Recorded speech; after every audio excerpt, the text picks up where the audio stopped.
আসসালামু আলাইকুম রহমতুল্লাহ। কেমন আছেন সবাই? আশা করি সবাই ভালো আছেন। আমার ইউটিউব চ্যানেল সিভিল একাডেমির পক্ষ থেকে আপনাদের সবাইকে আন্তরিক শুভেচ্ছা ও অভিনন্দন। আজকে আমি আপনাদের মাঝে সিভিল একাডেমির একটি নতুন এপিসোড নিয়ে হাজির হয়েছি। সিভিল একাডেমির এই নতুন এপিসোডটি খুবই গুরুত্বপূর্ণ, তাই সবাই ভিডিওটি প্রথম থেকে শেষ পর্যন্ত দেখার চেষ্টা করবেন। যদি ভিডিওটা শিক্ষণীয় মনে হয় তাহলে আপনাদের বন্ধুদের মাঝে ভিডিওটা শেয়ার করে দেবেন, লাইক করবেন, কমেন্ট করবেন এবং নিত্য নতুন ভিডিও পেতে আমার চ্যানেলটি সাবস্ক্রাইব করে আমার পাশেই থাকবেন। তো কথা না বেরিয়ে এখন মূল পর্বে চলে যাওয়া যাক।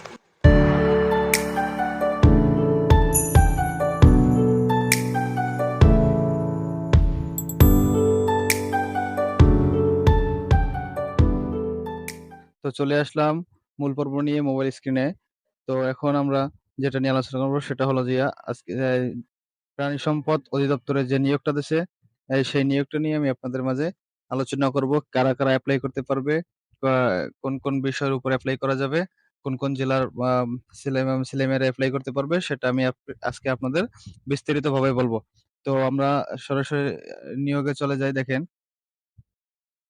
আমি চলে আসলাম সেই নিয়োগ বিজ্ঞপ্তির এখানে। তো দেখেন এখানে কি বলছে, গণপ্রজাতন্ত্রী বাংলাদেশ সরকারের প্রাণী সম্পদ অধিদপ্তরে এখানে নিয়োগটা কিন্তু অনেক বড় একটা নিয়োগ। আপনারা চাইলে অনেক সবাই যারা এইচএসসি পাস আছেন তারা সবাই অ্যাপ্লাই করতে পারবেন। তো প্রথমে দেখেন তারা তারা যে পদটা দিয়েছে সেটা হলো ক্যাশিয়ার। এটা হলো যে আপনারা দেখেন ১৬তম গ্রেড, বেতন স্কেল হলো ৯,৩০০ থেকে ২২,৪৯০। পদ সংখ্যা হলো ২৪। শিক্ষাগত যোগ্যতা দেখেন কোন স্বীকৃত শিক্ষা বোর্ড হতে উচ্চ মাধ্যমিক সার্টিফিকেট বা সমমানের পরীক্ষা উত্তীর্ণ। দেখেন এখানে এইচএসসি পাস অথবা এইচএসসি পাসের সমমান। আপনারা যারা ডিপ্লোমা আছি আমরা ডিপ্লোমার ছেলেমেয়েরাও কিন্তু এখানে এপ্লাই করতে পারবো, কারণ আমাদের কিন্তু এইচএসসি সমমানে আমরা এপ্লাই করতে পারি। কোন স্বীকৃত প্রতিষ্ঠান হইতে basic computer course, MS Word, MS Excel, email এবং ইন্টারনেট ব্যবহার সহ সম্পন্ন। এবং যে সকল জেলা প্রার্থীরা আবেদন করতে পারবেন, দেখেন এখানে অনেকগুলো জেলার নাম দেওয়া আছে। আপনার যা যা জেলার নাম দেওয়া আছে তারাই শুধু অ্যাপ্লাই করতে পারবে, বাকিরা কিন্তু অ্যাপ্লাই করতে পারবে না। তো আপনাদের যদি জেলার নাম এখানে থাকে তো আপনারা অ্যাপ্লাই করবেন। আচ্ছা, তারপর দেখেন ২ নম্বরটা কি দেওয়া আছে, অফিস সহকারী কাম কম্পিউটার মুদ্রাক্ষরিক। বেতন স্কেল ৯,৩০০ থেকে ২২,৪৯০। বেতন গ্রেড কত? ১৬। এরা পদসংখ্যা কত? ৪৬১। এটা কিন্তু অনেক বড় একটা সার্কুলার। এটা এপ্লাই করতে পারেন। তারপর এখানে শিক্ষাগত যোগ্যতা ওই আগেরটার মতনই। দেখেন কোন স্বীকৃত শিক্ষা বোর্ড হতে ন্যূনতম দ্বিতীয় বিভাগ বা সমমানের জিপিএ, উচ্চ মাধ্যমিক সার্টিফিকেট বা সমমানের পরীক্ষা উত্তীর্ণ। এখানেও ডিপ্লোমা ছেলেমেয়েরা এপ্লাই করতে পারবে। এখানে আবার একটু বলছে যে কম্পিউটার মুদ্রাক্ষরে সর্ব সর্বনিম্ন দক্ষতার গতি প্রতি মিনিটে ইংরেজি ২০ শব্দ এবং বাংলায় ২০ শব্দ। এখানে এটা হলো যে ভাইবা বোর্ডে আপনার যখন ভাইবায় যাবেন তখন আপনার ওরা ওই জন্য প্র্যাকটিক্যালি নেবে, তখন সেখানে আপনার প্রতি মিনিটে ইংরেজি ২০ শব্দ এবং বাংলা ২০ শব্দ লিখতে হবে। এখানেও যার যার জেলার নাম দেওয়া আছে তারাই শুধু এপ্লাই করতে পারবে। ৩ নম্বরটা দেখেন কি দেওয়া আছে, ল্যাবরেটরি টেকনিশিয়ান। এখানে বেতন স্কেল হলো যে ৯,৩০০ থেকে ২২,৪৯০। বেতন গ্রেড কত? ১৬। এখানেও এটা গ্রেড হলো ১৬। এখানে পদ সংখ্যা হলো ৩৯ এবং এখানেও এইচএসসি পাস হতে বিজ্ঞান। এবার একটু বলে দিচ্ছে যে বিজ্ঞান বিভাগের হইতে হবে। বিজ্ঞান বিভাগের হইতে হবে এবং সমমানের পরীক্ষায় আপনারা যারা পাস করেছেন তারা এপ্লাই করতে পারবেন। এবং এখানে বলছে কোন স্বীকৃত প্রতিষ্ঠান হতে basic computer course, MS Word, MS Excel, email এবং ইন্টারনেট ব্যবহার জানতে হইবে। এবং যার যার জেলার নাম দেওয়া আছে তারাই শুধু এপ্লাই করতে পারবে। এবার হচ্ছে স্টোর কিপার, গ্রেড ১৬। বেতন স্কেল হলো যে আপনার ৯,৩০০ থেকে ২২,৪৯০। বেতন গ্রেড হলো ১৬ এবং পদসংখ্যা হলো ৪ জন। এবং এখানেও এইচএসসি পাসের ছেলেমেয়েরা এপ্লাই করতে পারবে অথবা সমমানের যেমন ডিপ্লোমা যারা পড়াশোনা করছে তারা এপ্লাই করতে পারবে। এবং এখানে বলছে কোন স্বীকৃত প্রতিষ্ঠান হতে basic computer course, MS Word, MS Excel, email এবং ইন্টারনেট ব্যবহার সম্পন্ন হতে হবে। এবং যার যার জেলার নাম দেওয়া আছে এখানে তারাই শুধু এপ্লাই করতে পারবে, বাকিরা কিন্তু পারবে না। তারপর কি বলছে, সহকারী স্টোর কিপার অথবা সহকারী গুদাম রক্ষক। এখানেও বেতন স্কেল হচ্ছে ৯,৩০০ থেকে ২২,৪৯০। বেতন গ্রেড হলো ১৬। এখানেও এইচএসসি পাস অথবা সমমান পরীক্ষায় যারা আছেন তারা এপ্লাই করতে পারবেন। কম্পিউটার জানতে হবে, এমএস ওয়ার্ড, এক্সেল, ইমেইল এবং ইন্টারনেট ব্যবহার এগুলো জানতে হবে এবং যার যার জেলার নাম দেওয়া আছে তারাই শুধু এপ্লাই করতে পারবেন। তো তারপরে দেখেন এটা গেছে ৫ নম্বর, পদের সংখ্যা ৫। তারপর আছে দেখেন এখানে পদ সংখ্যা ৬ নম্বরে দেওয়া আছে ড্রাইভার, বেতন স্কেল ৯,৩০০ থেকে ২২,৪৯০, বেতন গ্রেড হলো ১৬ এবং এখানে নেবে কত ৪৯ জন নেবে ড্রাইভার এবং এটা হলো কিন্তু জুনিয়র স্কুল সার্টিফিকেট মানে 8 পাস অথবা তার সমমান এবং বিএটি কর্তৃক ইস্যুকৃত ড্রাইভিং লাইসেন্স থাকতে হবে, ৩ বছরের অভিজ্ঞতা থাকতে হবে। যার জেলার নাম দেওয়া আছে তারাই শুধু এপ্লাই করতে পারবে। পদ সংখ্যা হলো ৭। দেখেন ড্রাইভার ট্রাক্টর এটাও হলো ৫ জন নেবে।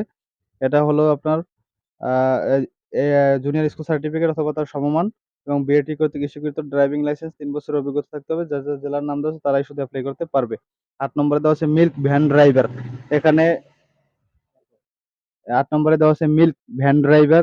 এটা হলো বেতন স্কেল ৯,৩০০ থেকে ২২,৪৯০, বেতন গ্রেড ১৬ নেবে ২ জন। এটাও হলো জুনিয়র স্কুল সার্টিফিকেট এবং যার জেলার নাম দেওয়া আছে তারাই শুধু এপ্লাই করতে পারবেন।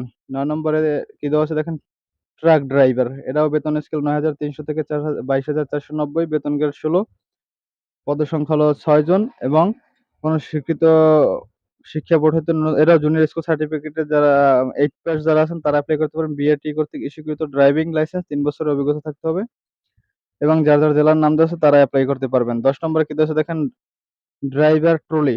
এটারও বেতন গ্রেড ১৬, বেতন স্কেল ৯,৩০০ থেকে ২২,৪৯০। এটা জুনিয়র স্কুল সার্টিফিকেট যাদের আছে বা সমমান পরীক্ষায় যারা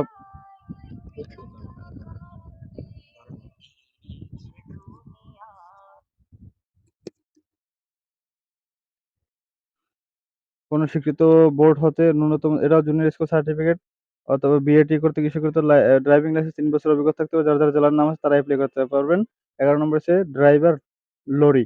বেতন স্কেল এটারও ১৬, বেতন গ্রেড ১৬, বেতন স্কেল হচ্ছে ৯,৩০০ থেকে ২২,৪৯০ এবং কোন স্বীকৃত বোর্ড হতে ন্যূনতম জুনিয়র স্কুল সার্টিফিকেট সমমান পরীক্ষায় উত্তীর্ণ অথবা বিএটি কর্তৃক ইস্যুকৃত ড্রাইভিং লাইসেন্স সহ ৩ বছরের অভিজ্ঞতা যার জেলার নাম আছে তারাই এপ্লাই করতে পারবেন। দেখেন ১২ নম্বরে আছে আমাদের পিকআপ ড্রাইভার। এখানে পিকআপ ড্রাইভার ২ জন নেবে। আ তারপর দেওয়া আছে ১৩ নম্বরে দেওয়া আছে ড্রাইভার পাম্প চালক। এখানে এটা নেবে ৪ জন। তো দেখেন তো যাদের সমস্যা হয় তারা একটু পড়ে নিবেন। আমি এখানে কয়েকটা টপিকস পড়ে দিতেছি দেখেন। এখানে ৪ নম্বরে বলছে আবেদন শুরুর সময় ৮/৪/২০২৪ সকাল ৯টা হতে আবেদন শেষ তারিখ ৯/৫/২০২৪ রাত ১২টা পর্যন্ত। প্রার্থীকে অবশ্যই বাংলাদেশের স্থায়ী নাগরিক হতে হবে।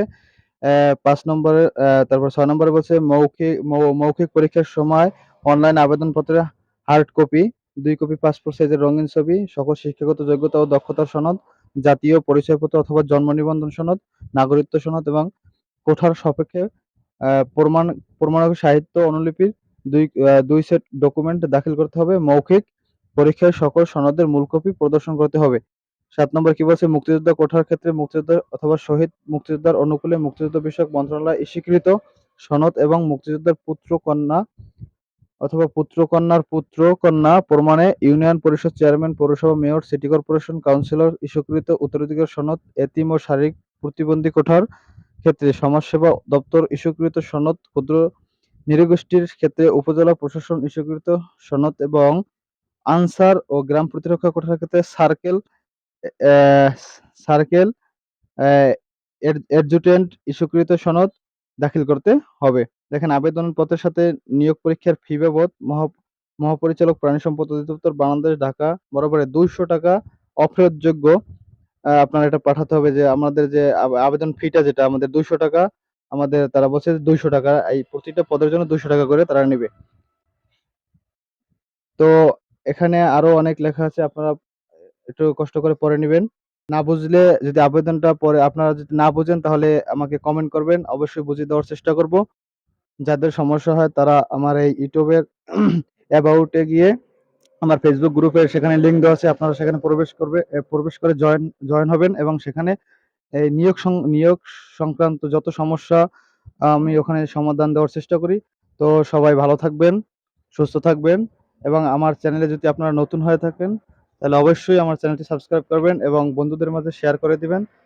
লাইক করবেন, কমেন্ট করবেন এবং পাশে থেকে উৎসাহ প্রদান করবেন। আমি তাহলে ভবিষ্যতে আরো ভালো কিছু আপনাদের দেওয়ার চেষ্টা করব ইনশাআল্লাহ। সবাই ভালো থাকবেন। আসসালামু আলাইকুম।